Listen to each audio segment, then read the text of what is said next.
በሌለ ፍቅር አንድ ፍቅር አግኝታችሁ ስመጠበቅ ከበዳችሁ። ሲጀመር ትልቅ ነገር እኮ አይደለም የምትፈልገው። ሲነገር ሳማን ተደደብ ጠዋት ተነስተህ ተደራደርሽ እናቴ መልካም ነው። እሺ ቴክስት አለቅ ማውራት እንኳን ቢደብር ድምጽ እንኳን ቢጎረነነብ ጠዋት ተነስተህ ቴክስት አለክላትም እንዴ? ባንድ እጅ የሸና ባንድ እጅ መጻፍ ይከብዳል። ቴክስት ምግብ አትበላም በመድኃኒዓለም ቻል መስመት ነው ምግብ አትበላም።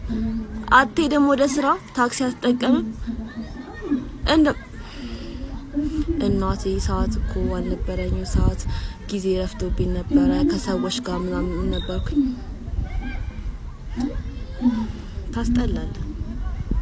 ታስጠላለች ጀመር እናቴ ትሞት 5 ሰከንድ ለማይሞላ ነገር በሌለ ፍቅር አንድ አግኝታችሁ በቃ መከራ ሲጀመር ለእናንተ ፍቅር ያው